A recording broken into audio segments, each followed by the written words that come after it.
Durante 30 años, cada martes sin falta, mi esposa Elena salía de casa a las 4 de la tarde. Decía que iba a confesarse con el padre Antonio en la parroquia de San Miguel. Yo nunca la acompañé, nunca sospeché. Pensé que era su forma de mantener la paz interior, su ritual privado con Dios. Cuando murió la semana pasada y el padre Antonio me reveló lo que ella había estado confesando durante 3 décadas, sentí como el suelo se abría bajo mis pies. El secreto que había cargado sola, el peso que la había hecho arrodillarse frente a ese confesionario 1560 martes seguidos, no era un pecado. Era una herida que yo nunca vi porque estaba demasiado ocupado viviendo una mentira que ella construyó para protegerme. Y el hombre que la hirió, el monstruo que la destrozó, y luego se sentó en mi mesa durante 30 años, sonriendo, bebiendo mi whisky, siendo el padrino de mi hijo. Ese hombre va a pagar cada segundo de sufrimiento que le causó. Pero antes de contarte cómo hice que mi mejor amigo, mi compadre, deseara nunca haber nacido, déjame pedirte algo. Si alguna vez has sentido que alguien cercano te estaba ocultando un dolor que no podías ver, si has cargado un secreto que te ha comido por dentro, dale like a este video, suscríbete al canal y cuéntame en los comentarios desde qué ciudad estás viendo esto. Tu apoyo me ayuda a seguir compartiendo estas historias. Me llamo Roberto Salazar y tengo 55 años. Vivía en un pueblo pequeño del interior de Puebla, de esos donde todo el mundo se conoce y los secretos son imposibles de guardar. O eso creía yo. Trabajo desde los 18 años en la planta embotelladora de refrescos que está a las afueras del pueblo. Empecé cargando cajas en el almacén y fui subiendo poco a poco. Ahora soy supervisor de turno. No es un trabajo glamoroso, pero paga las cuentas. Me dio una pensión decente y me permitió darle a mi familia una vida tranquila. Conocí a Elena hace 32 años. Yo tenía 23. Ella acababa de cumplir 21. Era secretaria en la maderería Los Pinos, la empresa más grande del pueblo. Don Esteban Ruiz era el dueño. Un hombre de unos 50 años entonces, respetado, casado, con 3 hijos, siempre sonriente en misa los domingos, donando dinero para el techo de la iglesia, patrocinando la fiesta del pueblo. Era el tipo de hombre al que todos llamaban Don sin que te lo pidiera. El tipo de hombre que mi padre, que trabajaba de carpintero en su maderería, miraba con una mezcla de respeto y miedo. Elena era hermosa, con esa belleza tranquila que no grita por atención. Cabello negro hasta los hombros, ojos oscuros que parecían guardar secretos, una sonrisa tímida que iluminaba su rostro cuando menos te lo esperabas. Nos conocimos en la plaza un sábado por la tarde. Yo estaba con mis amigos. Ella estaba con su hermana. Crucé miradas con ella 3 veces antes de reunir el valor para acercarme. Me sudaban las manos cuando le pedí permiso para hablarle. Empezamos a salir. Caminatas por la plaza, helados en el parque, películas en el cine viejo que olía a moho y palomitas quemadas. Era tímida, reservada, pero conmigo se abría poco a poco. Me hablaba de sus sueños, de querer tener una casa propia algún día, de querer hijos, de escapar de la pobreza en la que había crecido. Su familia vivía en una casa de adobe con piso de tierra en las afueras.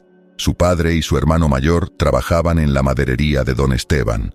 La presión sobre ella para mantener ese trabajo, para no hacer olas, era enorme. A los 3 meses de noviazgo, Elena cambió. De repente estaba más callada, más distante. Dejó de mirarme a los ojos. Cuando la abrazaba, se ponía rígida. Pensé que tal vez se estaba arrepintiendo de la relación, que había conocido a alguien más. Le pregunté varias veces si todo estaba bien. Siempre me respondía lo mismo. Estoy cansada del trabajo. Don Esteban me tiene haciendo horas extras. Yo le creí. ¿Por qué no le iba a creer? 2 meses después, un martes por la noche, Elena llegó a mi casa. Estaba lloviendo. Llegó empapada, temblando, con los ojos rojos de tanto llorar. Mi madre la hizo pasar, le dio una toalla, le preparó té. Elena me miró y me dijo con una voz tan baja que tuve que inclinarme para escucharla. Necesito hablar contigo a solas. Salimos al porche trasero. La lluvia golpeaba el techo de lámina. Ella se abrazó a sí misma mirando al suelo. Estoy embarazada, dijo. Las palabras cayeron como piedras entre nosotros. Me quedé mudo. Nunca habíamos llegado tan lejos. Éramos jóvenes, católicos. Habíamos decidido esperar. Ella vio la confusión en mi cara y empezó a llorar más fuerte. No es tuyo, Roberto, no es tuyo y no puedo contarte de quién es. Solo necesito que confíes en mí, por favor. Debí presionar, debí exigir respuestas, pero la vi tan rota, tan desesperada que lo único que hice fue abrazarla. Está bien, le dije, está bien, nos casamos. Yo seré el padre, nadie tiene que saber. Ella lloró en mi pecho durante 1 hora. Nunca me dijo quién era el padre. Y yo, como un idiota enamorado, nunca volví a preguntar. Nos casamos 2 semanas después en una ceremonia pequeña en la parroquia de San Miguel. El padre Antonio, un sacerdote joven que acababa de llegar al pueblo, ofició la misa. Elena llevaba un vestido blanco sencillo. Yo llevaba el único traje que tenía. Mi familia estaba confundida por la prisa, pero no dijeron nada. La familia de Elena parecía aliviada, sobre todo su padre, que trabajaba para don Esteban y que me dio un apretón de manos tan fuerte que casi me rompió los dedos. «Cuida a mi hija», me dijo mirándome fijo. «Es una buena muchacha». 6 meses después nació Miguel. Lo registré como mío sin dudarlo. Era un bebé hermoso, de ojos oscuros como su madre, con un lunar pequeño en la mejilla izquierda. Cuando lo sostuve por primera vez en el hospital, sentí algo que no puedo describir. Amor, sí, pero también responsabilidad. Este niño era mío ahora, sin importar quién hubiera contribuido a su ADN. Elena lo miraba con una mezcla de amor y dolor que yo no entendía entonces. Los primeros años fueron difíciles económicamente. Vivíamos en un cuartito rentado cerca de la embotelladora, en un edificio viejo que olía a humedad y a los frijoles que la vecina de al lado cocinaba todas las tardes. Las paredes eran tan delgadas que escuchábamos los ronquidos del señor del 3B y las discusiones de la pareja del 2A. Teníamos una cama matrimonial que habíamos comprado de segunda mano, una mesa con 2 sillas desiguales y una estufa de 2 hornillas que fallaba cuando más la necesitábamos. Yo trabajaba turnos dobles en la embotelladora. Salía de casa a las 5 de la mañana y regresaba a las 9 de la noche, oliendo a jarabe de azúcar y a sudor. Las manos me quedaban pegajosas sin importar cuántas veces me las lavara. Los pies me dolían tanto que a veces no podía ni quitarme las botas sin ayuda. Pero no me quejaba. Teníamos un hijo que alimentar, un techo que pagar, una vida que construir. Elena dejó su trabajo en la maderería cuando nació Miguel. El día que le dije que no tenía que volver si no quería, que yo trabajaría el doble para que ella se quedara con el bebé, vi algo en su cara que no supe interpretar entonces. Alivio, sí, pero también algo más profundo. Liberación, como si le hubiera quitado cadenas invisibles. ¿Estás seguro?, me preguntó con los ojos llenándose de lágrimas. No quiero que trabajes tanto solo por mí. No es solo por ti, le dije abrazándola. Es por Miguel. Es por nosotros. Quiero que nuestro hijo tenga a su mamá en casa, que no se críe con extraños. Además, le guiñé el ojo intentando hacerla sonreír. No confío en que nadie más pueda hacer esos frijoles como tú los haces. Ella se rió entre lágrimas. Me abrazó más fuerte. Gracias, Roberto. No sabes cuánto significa esto para mí. No sabes lo mucho que necesitaba salir de ese lugar. ¿Te trataban mal?, le pregunté frunciendo el ceño. Si don Esteban o alguien más te... No, me interrumpió rápido. Demasiado rápido. Solo que, ya sabes cómo es trabajar de secretaria. Mucho café, muchos mandados, poco respeto. Prefiero estar aquí con mi bebé. Yo le creí. Pensé que tal vez había tenido roces con alguna compañera celosa o que don Esteban era de esos jefes exigentes que gritan por todo. Nunca, ni por un segundo, imaginé que lo que ella necesitaba era escapar de su violador, que cada día en esa oficina había sido una tortura, que ver su cara, escuchar su voz, obedecer sus órdenes, la había estado matando por dentro. Años después, cuando limpiamos el closet de Elena después de su muerte, encontré una caja vieja en el fondo. Adentro había su gafete de empleada de la maderería, amarillento por el tiempo. En la foto tenía 21 años, el pelo recogido en una cola de caballo, una sonrisa tímida. Detrás del gafete, con su letra, había escrito una fecha: 15 de marzo de 1994. La fecha de la violación. El día que su vida cambió para siempre. El día que Miguel fue concebido. Fue en esa época cuando Elena empezó con las confesiones. Cada martes, sin falta, a las 4 de la tarde, se arreglaba con un cuidado que no tenía para ninguna otra ocasión. Se ponía su vestido azul marino, el mismo que usaba para ir a misa los domingos. Se peinaba el cabello hacia atrás con una dona. Se ponía los aretes de perla que le había regalado su abuela. Y caminaba las 6 cuadras hasta la parroquia de San Miguel con una determinación que yo confundía con devoción. Al principio iba los domingos a misa como todos en el pueblo. Pero los martes eran diferentes. Los martes eran solo para ella y el padre Antonio. Cuando le pregunté por qué iba tan seguido, me dijo que necesitaba ayuda espiritual, que estaba luchando con pensamientos oscuros después del parto, que el padre Antonio la estaba guiando a través de una crisis de fe. ¿Depresión posparto?, le pregunté una noche mientras cenábamos arroz con frijoles en nuestra mesita desigual. Miguel dormía en su cuna al lado. Elena, si necesitas ayuda, podemos ir al doctor. Hay medicinas para eso. Ella negó con la cabeza sin mirarme. No es eso. Bueno, tal vez un poco, pero es más espiritual. Me siento sucia, Roberto.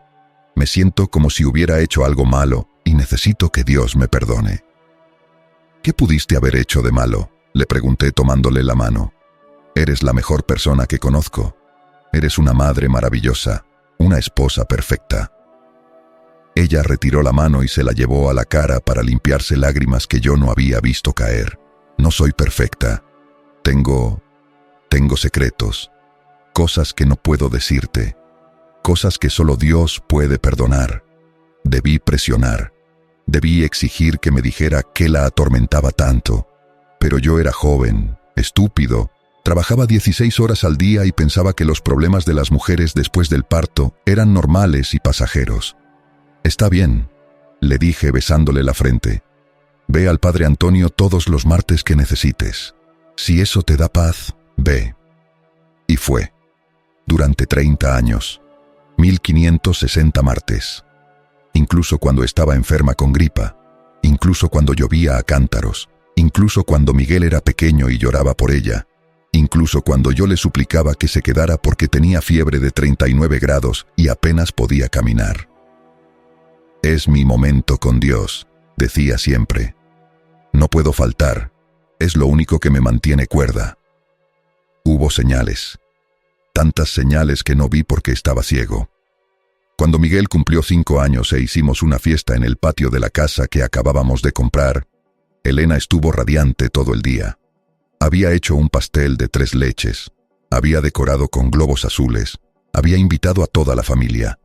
Pero cuando don Esteban llegó con un regalo enorme para Miguel, una bicicleta roja con ruedas de entrenamiento, la vi palidecer. Se excusó diciendo que tenía que revisar la comida y se encerró en la cocina. La encontré 20 minutos después sentada en el suelo junto a la estufa, abrazándose las rodillas, llorando en silencio. ¿Qué pasó?, le pregunté arrodillándome junto a ella. ¿Estás bien? Estoy bien, dijo secándose las lágrimas con rabia. Solo me abrumó.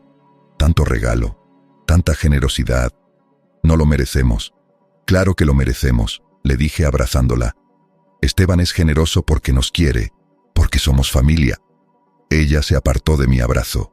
Me miró con unos ojos que ahora sé que estaban llenos de asco y de rabia contenida. Familia, repitió como si la palabra le quemara la boca.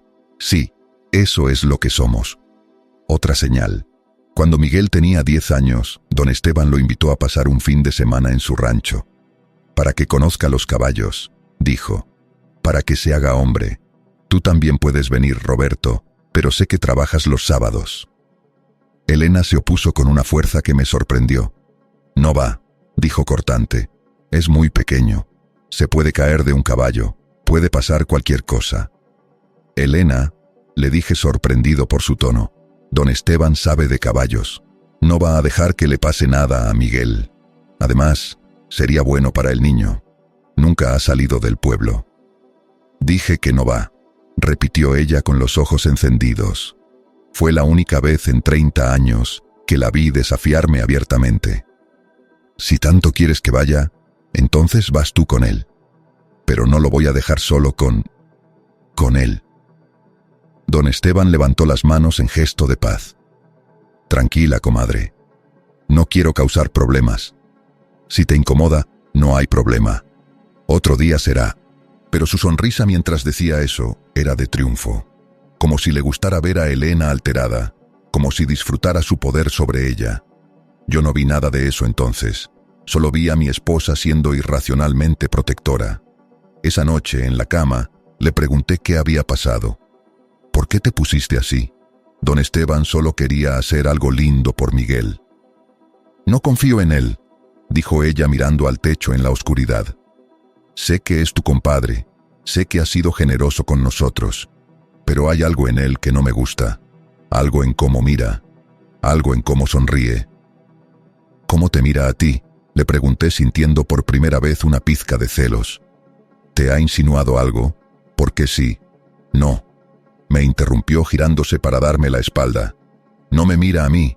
Solo, olvídalo. Estoy cansada. Dejémoslo así. Y lo dejé. La dejé dormir con ese secreto en el pecho. La dejé ir cada martes a confesarse con el padre Antonio, arrodillarse en ese confesionario oscuro y susurrar la misma culpa una y otra vez. Padre, me he casado con un hombre bueno bajo falsos pretextos. Le he dado un hijo que no es suyo. Y cada día que pasa sin decirle la verdad, siento que mi alma se pudre un poco más. Si hubiera sabido, si tan solo hubiera sabido. Mientras tanto, la vida seguía. Ahorramos. Compramos una casita modesta en una colonia tranquila. Miguel creció.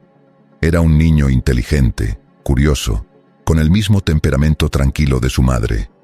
Cuando tenía 5 años, don Esteban Ruiz, el dueño de la maderería, apareció en nuestra puerta. Roberto, me dijo con esa sonrisa suya que mostraba demasiados dientes, tu suegro me ha hablado mucho de ti. Dice que eres trabajador, responsable, y vi cómo levantaste a esa familia tan rápido, tan joven. Eres un hombre de verdad. Me extendió la mano. Quiero ser el padrino de tu hijo. Sería un honor. Lo miré confundido. Apenas habíamos cruzado palabras antes. Él era el jefe de mi suegro, nada más. ¿Por qué?, le pregunté. Él se rió. Porque me caes bien, porque creo en apoyar a la gente buena de este pueblo, y porque tu hijo merece tener a alguien que pueda ayudarlo si algún día lo necesita. Elena estaba detrás de mí. La escuché soltar un sonido, mitad jadeo, mitad sollozo. Me giré. Estaba pálida, agarrándose del marco de la puerta. ¿Estás bien?, le pregunté. Ella asintió rápido, demasiado rápido. Sí, solo me mareé. El calor. Don Esteban la miró con algo en los ojos que no supe interpretar entonces. Ahora sé que era posesión, control, el placer enfermo de ver a su víctima atrapada. Entonces, ¿qué dices, Elena? ¿Me permites ser el padrino de tu hijo? Ella no respondió, solo asintió mirando al suelo. Así fue como Esteban Ruiz se convirtió en el compadre, en el padrino de Miguel, en el hombre que venía a cenar a mi casa cada mes, que me invitaba cervezas los viernes, que me regalaba botellas de whisky en Navidad, que le pagaba la escuela privada a Miguel porque es mi ahijado y me da gusto ayudar.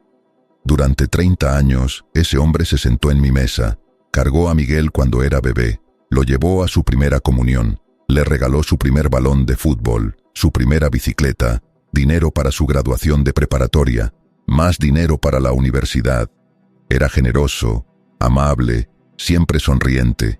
Y cada vez que venía, Elena encontraba una excusa para encerrarse en la cocina o salir al patio.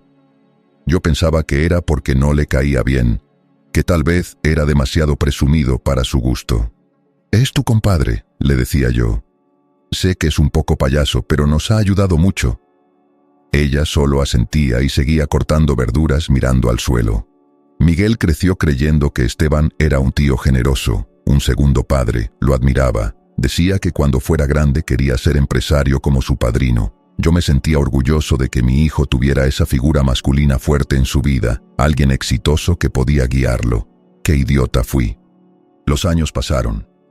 Miguel se graduó de la universidad con un título en administración de empresas. Consiguió un buen trabajo en la ciudad, a 2 horas de distancia. Se casó con una muchacha dulce llamada Andrea. Tuvieron un hijo, nuestro nieto, al que llamaron Sebastián. La vida parecía perfecta. Elena y yo éramos abuelos. Yo estaba a punto de jubilarme. Teníamos una vida tranquila, sencilla, llena de rutinas conocidas. Y cada martes, sin falta, Elena iba a confesarse. Hace 6 meses, Elena empezó a sentirse mal. Cansancio, pérdida de apetito, dolores de estómago. La obligué a ir al doctor. Hicieron estudios, más estudios. Cuando nos dieron los resultados, el mundo se detuvo. Cáncer de páncreas. Etapa 4. Inoperable. 6 meses de vida. Tal vez menos. Elena recibió la noticia con una calma que me asustó. No lloró, no gritó. Solo asintió y le preguntó al doctor cuánto tiempo tenía. 4 a 6 meses si empieza quimioterapia ahora. Tal vez menos, si no hace nada. Ella miró por la ventana del consultorio. No quiero quimioterapia, dijo con voz firme. Quiero irme tranquila, en mi casa, sin tubos ni hospitales. Los siguientes meses fueron una pesadilla. Vi cómo la mujer que amaba se iba apagando día a día. Perdió peso, perdió el color. El dolor era constante, controlado solo por morfina que la dejaba aturdida la mitad del tiempo. Pero incluso así, incluso cuando apenas podía caminar, cada martes a las 4 de la tarde me pedía que la llevara a la parroquia. Necesito confesarme, decía. Por favor, Roberto, es lo único que me da paz. Yo la llevaba en coche, la ayudaba a entrar. El padre Antonio, ahora un hombre de 50 y tantos con el pelo completamente blanco, salía a recibirla. La tomaba del brazo con una ternura que me partía el corazón. Ya la acompaño yo, Roberto, me decía. Vaya a tomar un café, nos llevará un rato. Yo obedecía. Me iba a la fonda de enfrente. Tomaba café aguado y miraba el reloj. 1 hora, 2 horas. Cuando volvía, Elena salía del confesionario con los ojos rojos, pero con una expresión de alivio en el rostro. ¿Estás bien?, le preguntaba siempre. Estoy bien, respondía ella. Estoy en paz. El último martes que fue, hace 2 semanas, estaba tan débil que tuve que cargarla del coche al confesionario. Pesaba como un niño. El padre Antonio me miró con lágrimas en los ojos.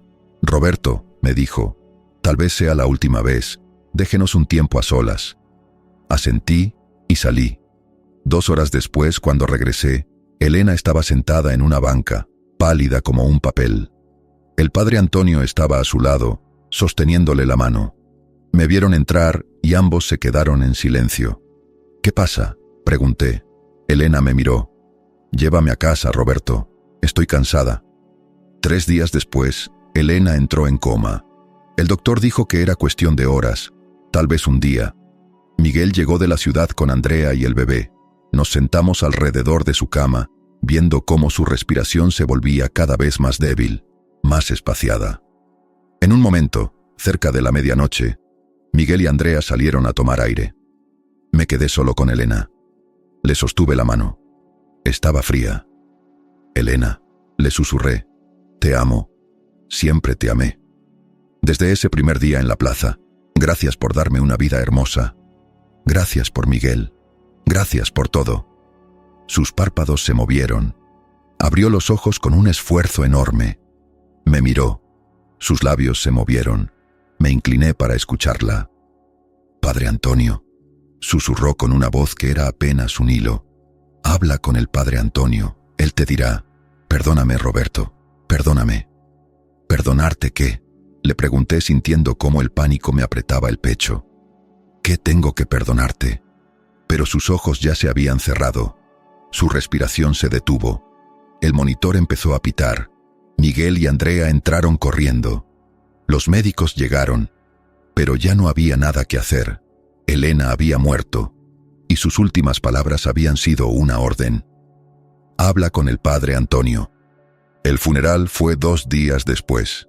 Una misa simple en la parroquia de San Miguel, la misma iglesia donde nos casamos, la misma donde Elena había pasado 1560 martes confesándose. El padre Antonio ofició la ceremonia. Su voz se quebraba mientras hablaba de Elena, de su fe, de su fortaleza.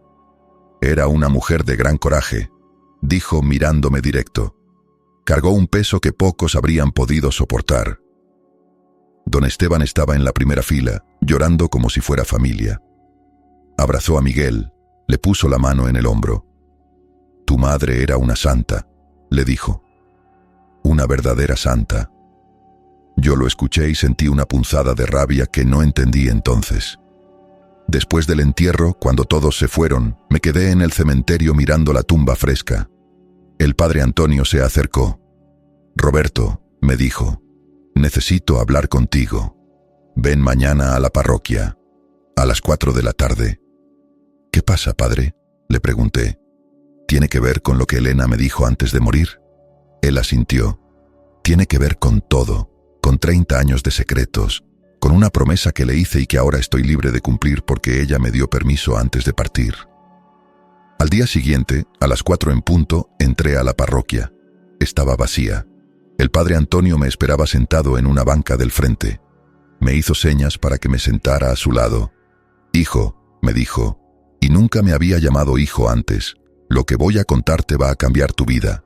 Va a destruir cosas que creías saber. Va a hacer que odies a alguien a quien considerabas amigo. Pero Elena me pidió que te lo dijera porque creía que merecías saber la verdad antes de que ella se fuera». «¿Qué verdad?», pregunté sintiendo cómo el estómago se me revolvía. El padre Antonio respiró hondo, cerró los ojos y empezó a hablar. «Elena vino a confesarse por primera vez 30 años atrás», empezó el padre Antonio con voz temblorosa. «Tenía 21 años, estaba embarazada de 6 semanas y estaba completamente destrozada. El funeral fue 2 días después. El padre Antonio ofició la ceremonia. Su voz se quebraba mientras hablaba de Elena, de su fe, de su fortaleza. Era una mujer de gran coraje», dijo mirándome directo. «Cargó un peso que pocos habrían podido soportar». Don Esteban estaba en la primera fila, llorando como si fuera familia. Abrazó a Miguel, le puso la mano en el hombro. «Tu madre era una santa», le dijo. «Una verdadera santa». Yo lo escuché y sentí una punzada de rabia que no entendí entonces. Después del entierro, cuando todos se fueron, me quedé en el cementerio mirando la tumba fresca. El padre Antonio se acercó. «Roberto», me dijo, «necesito hablar contigo. Ven mañana a la parroquia, a las 4 de la tarde». «¿Qué pasa, padre?», le pregunté. «¿Tiene que ver con lo que Elena me dijo antes de morir?». Él asintió. «Tiene que ver con todo, con 30 años de secretos, con una promesa que le hice y que ahora estoy libre de cumplir porque ella me dio permiso antes de partir». Al día siguiente, a las 4 en punto, entré a la parroquia. Estaba vacía. El padre Antonio me esperaba sentado en una banca del frente. Me hizo señas para que me sentara a su lado. «Hijo», me dijo, «y nunca me había llamado hijo antes. Lo que voy a contarte va a cambiar tu vida. Va a destruir cosas que creías saber. Va a hacer que odies a alguien a quien considerabas amigo. Pero Elena me pidió que te lo dijera porque creía que merecías saber la verdad antes de que ella se fuera». «¿Qué verdad?», pregunté sintiendo cómo el estómago se me revolvía. El padre Antonio respiró hondo, cerró los ojos y empezó a hablar. «Elena vino a confesarse por primera vez 30 años atrás», empezó el padre Antonio con voz temblorosa. «Tenía 21 años, estaba embarazada de 6 semanas y estaba completamente destrozada. Llegó a la iglesia un martes por la tarde, 3 días después de descubrir el embarazo. Se arrodilló en el confesionario y no pudo hablar durante 10 minutos. Solo lloraba. Un llanto silencioso, quebrado, de esos que salen del alma. Se detuvo para limpiarse los ojos con un pañuelo viejo. Yo estaba completamente inmóvil, sintiendo cómo cada palabra me golpeaba como un martillo. Cuando finalmente pudo hablar, continuó. Me contó que 3 meses antes, un viernes por la noche, su jefe la había obligado a quedarse hasta tarde en la oficina de la maderería. Dijo que había documentos urgentes que necesitaba que mecanografiara. Ella no podía negarse. Era su jefe. Su familia dependía de ese trabajo. El padre Antonio respiró hondo. Cuando todos se fueron, cuando el edificio quedó vacío, don Esteban cerró la puerta de su oficina con llave. Elena me dijo que supo en ese momento que algo malo iba a pasar. Vio algo en sus ojos, algo depredador. Intentó decir que tenía que irse, que su padre la estaba esperando.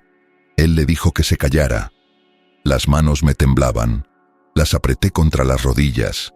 La violó en su propio escritorio, Roberto, dijo el padre Antonio con lágrimas corriendo por su rostro. La forzó. Ella luchó. Me mostró moretones en las muñecas, en los brazos, donde él la había sujetado. Tenía un rasguño en el cuello donde él le había tapado la boca cuando intentó gritar. Cuando terminó, don Esteban se acomodó la ropa como si nada hubiera pasado. Le dijo que se limpiara, que arreglara el desorden. Le dijo que si le contaba a alguien, despediría a su padre y a su hermano esa misma noche. Le dijo que nadie le creería de todas formas, que ella era solo una secretaria pobre, y él era don Esteban Ruiz, pilar de la comunidad. Dios mío, susurré sintiendo náuseas. Elena fue a casa caminando esa noche, continuó el padre. Me contó que se sentó bajo una regadera fría durante 2 horas, rasgándose la piel hasta sangrar, intentando sentirse limpia otra vez. No durmió, no comió. Fue a trabajar al día siguiente porque no tenía opción. Don Esteban actuó como si nada hubiera pasado. Le dijo buenos días con una sonrisa. Le pidió café. Le comentó que estaba un poco pálida y que debía cuidarse más. ¿Y ella no denunció? ¿No fue a la policía? Quería hacerlo, dijo el padre Antonio. Me dijo que cada día durante esas primeras semanas pensaba en ir a la estación de policía, pero tenía miedo. Esto era 1994, Roberto. ¿Sabes cómo trataba la policía a las mujeres que acusaban de violación entonces? La habrían interrogado durante horas. Le habrían preguntado qué ropa llevaba, por qué estaba sola con él, si había bebido alcohol, si había dado señales de que quería algo, y al final, la palabra de quién habrían creído, la de una secretaria de 21 años sin educación universitaria o la de don Esteban Ruiz, empresario exitoso, donante de la iglesia, amigo del alcalde. Tenía razón, yo lo sabía. En los años 90, en un pueblo pequeño, un hombre como Esteban era intocable. Además, agregó el padre, su familia dependía completamente de él. El padre de Elena, tu suegro, llevaba 15 años trabajando en la maderería. Era el carpintero principal. Su hermano había empezado como aprendiz un año antes. Si Elena denunciaba, Esteban los despediría. Lo sabía, y él se lo había dejado claro. Tu familia come porque yo lo permito, le dijo. No lo olvides nunca. Entonces, ¿qué pasó? ¿Cómo conoció a mi esposa? Te conoció en la plaza 2 semanas después de la violación, dijo el padre Antonio. Me contó que fue a la plaza ese sábado porque no podía estar sola en su casa. Se sentía sucia, rota, pero no podía quedarse encerrada porque su familia empezaría a hacer preguntas. Tú te acercaste a ella, le pediste permiso para hablarle, le compraste un helado, la hiciste reír por primera vez en semanas, y ella vio en ti algo que no había visto en nadie más. Bondad, pureza, una salida. Pero estaba embarazada, dije sintiendo el pecho oprimido. Cuando me lo dijo, yo pensé que tal vez había tenido un novio antes. Nunca me dijo que era de una violación. No podía decírtelo, explicó el padre. Para cuando descubrió el embarazo, ya llevaba 6 semanas. Ya habían pasado 6 semanas desde la violación. Si te lo hubiera dicho entonces, habrías querido que fuera a la policía. Habrías querido enfrentar a Esteban, y él la habría destruido. Habría destruido a su familia. Además, ¿cómo le explicas a tus padres católicos conservadores en 1994 que estás embarazada de una violación? El estigma habría sido insoportable. La habrían culpado a ella. Algo hiciste para provocarlo. ¿Por qué estabas sola con él? Las mujeres decentes no se ponen en esas situaciones. Ya sabes cómo pensaba la gente entonces. Algunos todavía piensan así. Entonces se casó conmigo para encubrir el embarazo, dije sintiendo cómo las lágrimas finalmente salían, para que nadie supiera. Se casó contigo porque te amaba, me corrigió el padre Antonio con firmeza. Me lo dijo 1000 veces durante estos 30 años. Amo a Roberto, es lo mejor que me ha pasado, es mi salvación. Pero también te mintió por necesidad, por supervivencia. Y ese era el pecado que no podía perdonarse. No el haber sido violada, no el haber quedado embarazada, sino el haberte engañado a ti, el hombre que la rescató, el hombre que amó a su hijo sin hacer preguntas. Me cubrí la cara con las manos. 30 años, dije con voz quebrada. 30 años cargó ese peso sola. 30 años vio a ese monstruo entrar a nuestra casa. 30 años tuvo que sonreírle, servirle comida, ver cómo jugaba con Miguel, cómo lo soportó, cómo no enloqueció. Casi enloquece, admitió el padre. Hubo momentos, sobre todo en los primeros años, en los que pensó en quitarse la vida. Me lo confesó varias veces. No puedo más, padre, no puedo verlo, no puedo fingir, no puedo seguir mintiendo. Pero cada vez que llegaba al borde, pensaba en Miguel, pensaba en ti, pensaba en lo que su muerte les haría, y encontraba la fuerza para seguir una semana más. ¿Y las confesiones? ¿Por qué 30 años? ¿Por qué no paró nunca? El padre Antonio me miró con una tristeza infinita. Porque la culpa católica es un pozo sin fondo, Roberto. Elena sabía racionalmente que la violación no fue su culpa. Sabía que casarse contigo y darte un hijo fue un acto de supervivencia, no de malicia. Pero la fe en la que fue criada le decía otra cosa. Le decía que mentir estaba mal. Le decía que engañar a tu esposo era pecado. Le decía que cada día que pasaba sin revelarte la verdad era otro día de fraude. Entonces venía aquí cada martes, dijo el padre, y me confesaba lo mismo. Padre, he pecado.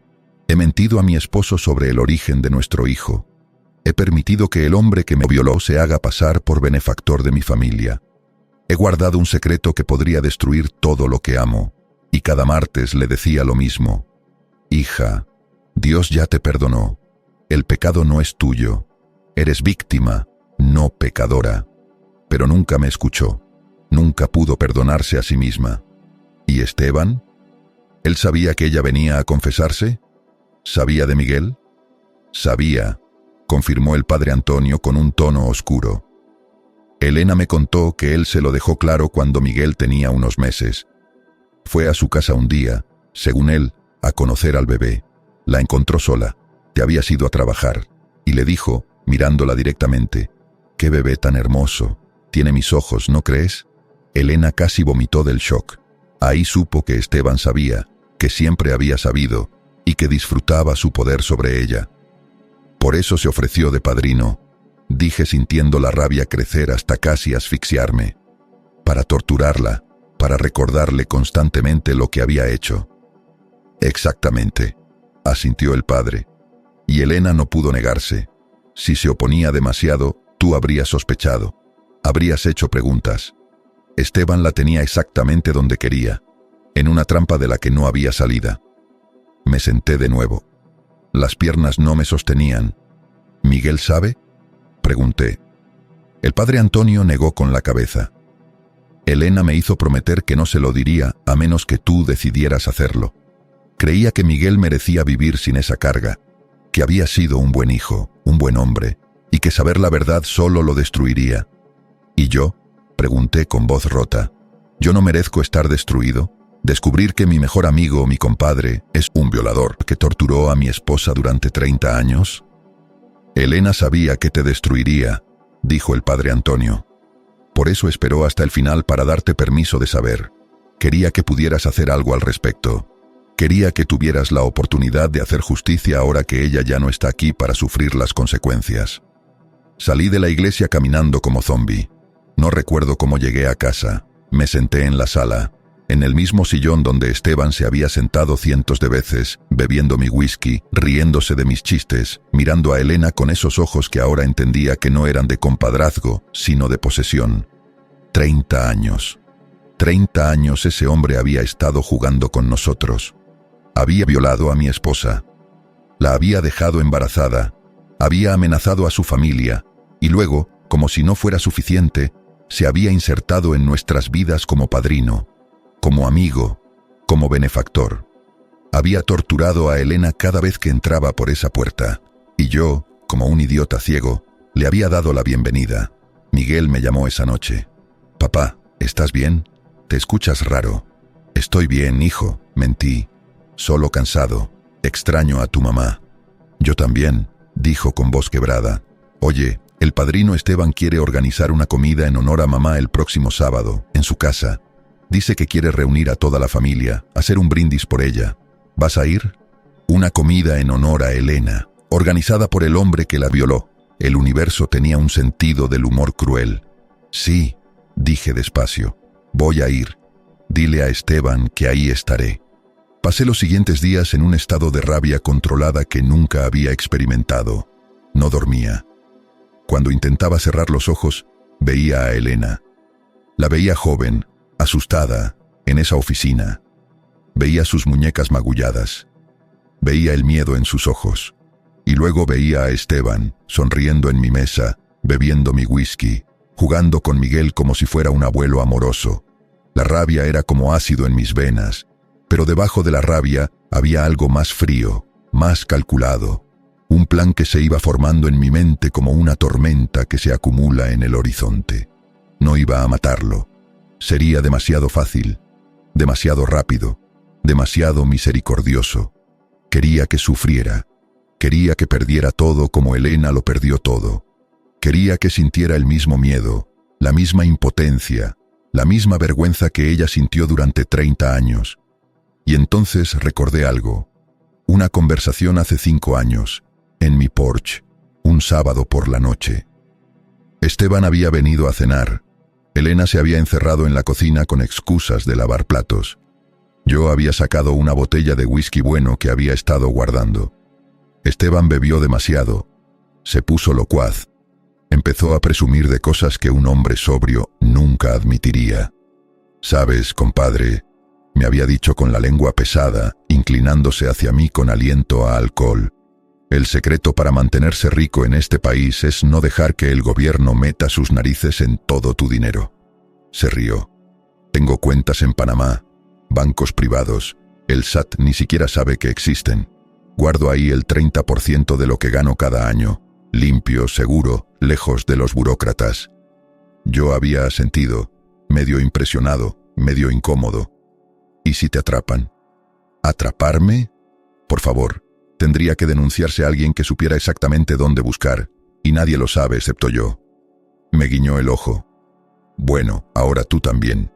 Pero sé que mi compadre nunca me traicionaría, ¿verdad?». Se rió. Yo me reí con él.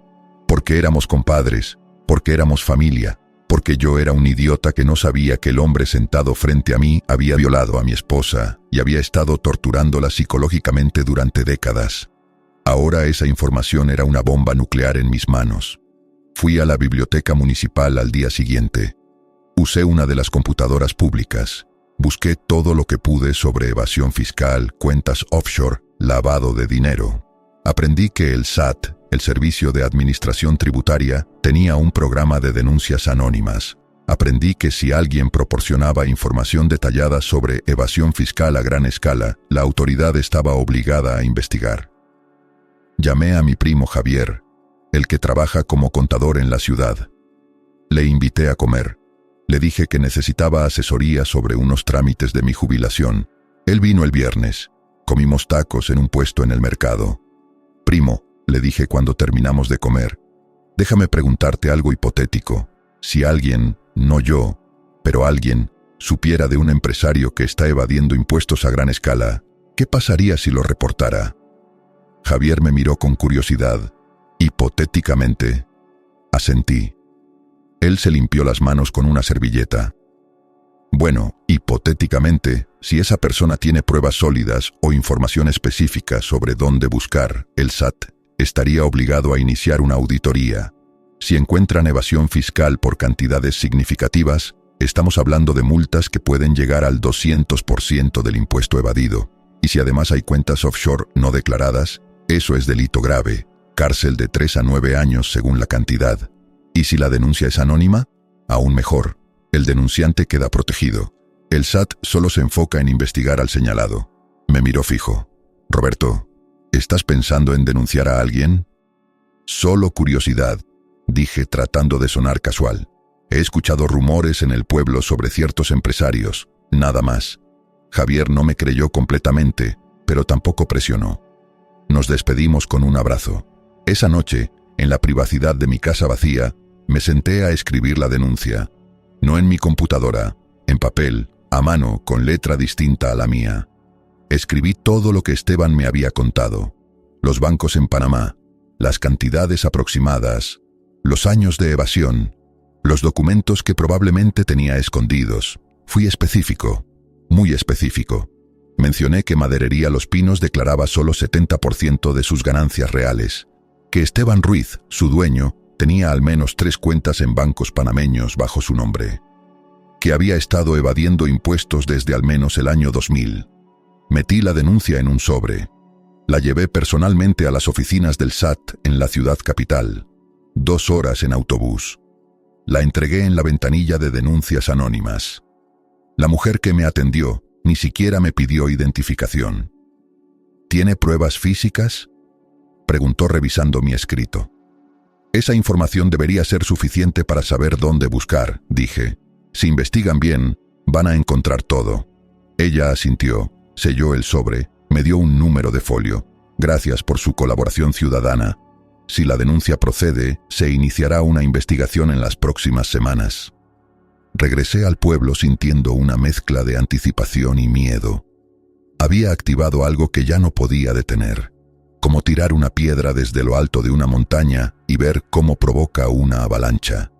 Mientras tanto, mantuve mi rutina normal. Iba a trabajar. Visitaba la tumba de Elena todos los martes. Hablaba con Miguel por teléfono cada domingo. Y esperaba. Pasaron 2 semanas, luego 3. Empecé a pensar que tal vez la denuncia había sido archivada, ignorada, perdida en el papeleo burocrático, y entonces, un martes por la tarde, mientras tomaba café en la fonda de la plaza, vi 3 camionetas del SAT estacionarse frente a la maderería. Hombres con chalecos oficiales bajaron con cajas, computadoras portátiles, documentos. Entraron como un ejército. La gente del pueblo se arremolinó para ver. ¿Qué pasa? ¿Por qué está el SAT aquí? Alguien debió denunciar a don Esteban. Yo me quedé en mi mesa tomando mi café, viendo todo desde la distancia. Vi a Esteban salir de su oficina con la cara roja de rabia. Lo vi discutir con los auditores. Lo vi hacer llamadas frenéticas desde su celular. Nada funcionó. Los auditores entraron. Empezaron a revisar todo. Archivos, computadoras, cajas fuertes, cuentas bancarias. Todo. 3 días después, los auditores salieron con cajas y cajas de documentos. Una semana después, el periódico local publicó la noticia. SAT investiga a empresario prominente por presunta evasión fiscal. Esteban intentó controlar el daño. Contrató abogados caros. Intentó usar sus conexiones políticas, pero era demasiado tarde. El SAT había encontrado exactamente lo que yo les había dicho que buscarían. Cuentas offshore, décadas de ingresos no declarados, millones de pesos en impuestos evadidos. Y entonces Esteban cometió un error fatal. Intentó sobornar a uno de los auditores. Le ofreció 100,000 pesos en efectivo para que perdiera algunos documentos clave. El auditor lo reportó inmediatamente. Intento de soborno a funcionario público, otro delito, otra capa de problemas. Un mes después de mi denuncia anónima, Esteban Ruiz fue arrestado. No solo por evasión fiscal, también por lavado de dinero y corrupción. Los cargos eran suficientes para mantenerlo en la cárcel preventiva mientras esperaba juicio. Pero aún no había terminado. Quería que supiera. Necesitaba que supiera que no era mala suerte ni una investigación aleatoria. Necesitaba que supiera que había sido yo. Fui a visitarlo a la cárcel municipal 2 semanas después de su arresto. El lugar olía a desinfectante barato y desesperación. Las paredes estaban pintadas de un verde institucional deprimente. Los barrotes estaban oxidados. Esperé en la sala de visitas hasta que lo trajeron. Había envejecido 10 años en 2 semanas. Tenía el pelo despeinado, la cara hundida, ojeras profundas como cuevas.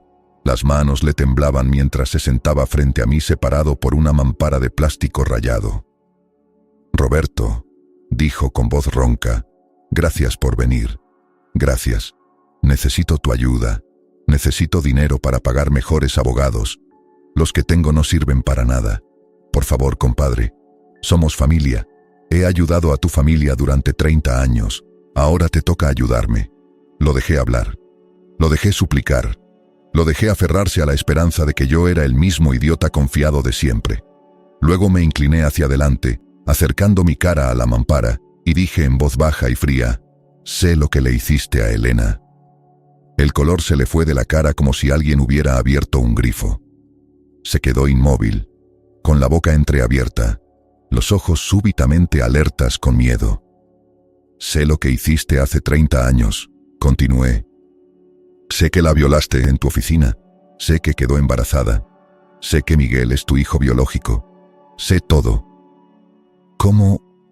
Su voz era apenas un susurro. Ella me lo dijo antes de morir. Mentí fríamente. Quería que pensara que Elena había traicionado su secreto, que había roto su silencio en el último momento. Me lo contó todo, cada detalle, cómo la amenazaste, cómo la forzaste, cómo la torturaste durante 30 años haciéndote el padrino generoso. Roberto, fue un error. Fue hace mucho tiempo. Yo estaba borracho. Ella intentó buscar excusas, pero se quedó sin palabras. ¿Ella qué? Pregunté con una calma mortal. ¿Ella te provocó? ¿Ella pidió ser violada? ¿Ella pidió pasar 30 años viviendo con miedo cada vez que entrabas a mi casa? No quise decir. Estaba llorando ahora. Lágrimas de cobarde. Lágrimas de alguien que finalmente enfrenta las consecuencias de sus actos. Me pasé 30 años criando a tu hijo, dije sintiendo cada palabra como un cuchillo. 30 años trabajando doble turno para darle una vida mejor. 30 años mientras tú jugabas a ser el padrino generoso, dándole regalos con mi dinero robado, torturando a su madre con tu presencia. Y todo ese tiempo pensabas que eras intocable, que yo era demasiado estúpido para sospechar.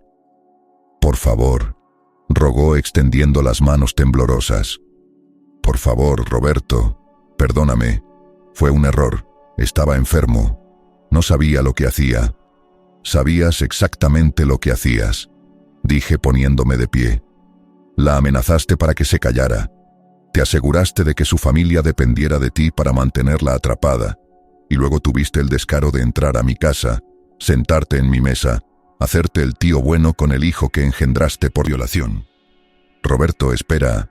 Se levantó también, aferrándose a la mampara. Puedo darte dinero, lo que quieras. Tengo cuentas que el SAT todavía no encontró. No quiero tu dinero, lo interrumpí. Quiero que pagues. La denuncia al SAT. Fui yo. Cada papel que encontraron, cada cuenta offshore que descubrieron, fue porque yo les dije exactamente dónde buscar. Tú me lo contaste todo cuando estabas borracho, pensando que yo era tu amigo estúpido que nunca sospecharía nada. Su cara pasó del miedo a la comprensión y luego a la rabia pura. Tú, fuiste tú, hijo de... Vas a quedarte aquí, dije interrumpiéndolo. Vas a perder todo. Tu empresa, tu casa, tu reputación. Tu familia ya te abandonó, ¿verdad? Tu esposa pidió el divorcio. Tus hijos no quieren saber nada de ti. Y vas a pasar los próximos 12 años en una celda preguntándote cómo el idiota de tu compadre te destruyó tan completamente. ¿Y Miguel?, preguntó desesperado, buscando alguna forma de herirme también. ¿Vas a decirle? ¿Vas a destruir a tu propio hijo diciéndole que su padre es un violador? Me detuve en la puerta. Esa era la única duda que me quedaba, la única decisión que aún no había tomado. Le decía a Miguel la verdad. Le decía que el hombre que lo cargó de bebé, que le pagó la universidad, que estuvo en su boda, era su padre biológico y un monstruo. Miguel nunca va a saber que eres su padre biológico, dije finalmente, porque tú no eres su padre. Yo lo soy, yo lo crié, yo lo alimenté, yo le enseñé a andar en bicicleta, yo estuve en cada partido de fútbol, yo pagué su educación, yo lo acompañé al altar el día de su boda. Tú solo fuiste el desgraciado que violó a su madre y luego tuvo el descaro de jugar a ser familia. Entonces no lo digas, suplicó. Déjame al menos eso, no le digas. Por Miguel. No voy a decírselo, confirmé. Pero no por ti, por él, porque Miguel merece vivir sin saber que su existencia comenzó con un acto de violencia. Merece pensar que fue concebido en amor, aunque sea mentira. Merece no cargar tu mierda. Y en cuanto a ti, agregué acercándome una última vez a la mampara, vas a pudrirte aquí sabiendo que el hombre al que traicionaste, humillaste y torturaste durante 30 años, fue el que te destruyó. Vas a despertar cada día en esta celda recordando que pensaste que yo era demasiado estúpido para vengarme. y vas a morir sabiendo que te equivocaste. Salí de la cárcel sin mirar atrás. Podía escucharlo gritar mi nombre, golpear la mampara, pero no me detuve. Había dicho todo lo que necesitaba decir. Esteban fue sentenciado a 12 años de prisión. Perdió todo: su empresa, su casa, su reputación, su familia. Y yo me aseguré de que cada día en esa cárcel supiera exactamente por qué estaba ahí. Miguel vino a visitarme un mes después de la sentencia. Estábamos sentados en el porche tomando café. «Papá», me dijo, «¿puedo preguntarte algo?» «Claro, hijo». «¿Tú fuiste el que denunció al padrino Esteban?» Lo miré. Podría haber mentido, pero ya había tenido suficiente de secretos. «Sí», dije, «fui yo». «¿Por qué?» Me tomé mi tiempo para responder. «Porque le hizo daño a alguien que yo amaba y porque merecía pagar por ello». Miguel asintió despacio. «¿A mamá?»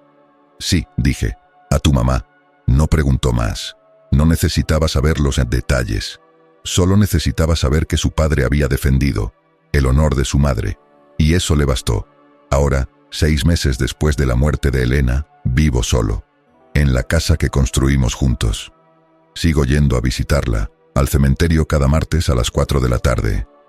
Me siento junto a su tumba y le cuento cómo estuvo mi semana. Le cuento sobre Miguel, sobre Sebastián, sobre cómo el pueblo entero ahora sabe que Esteban Ruiz era un fraude. No le cuento que sé su secreto.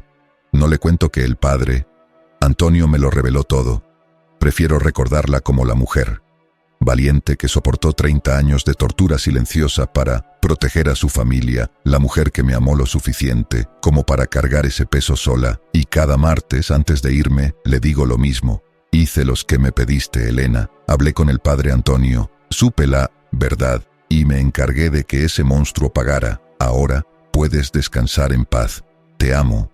Siempre te amaré. Si esta historia te removió algo, si alguna vez has descubierto un secreto que cambió todo lo que creías saber, dale like a este video, suscríbete al canal y cuéntame en los comentarios si crees que hice lo correcto. A veces la justicia no viene de los tribunales, a veces viene de un esposo que finalmente abre los ojos y decide que el silencio ya duró demasiado.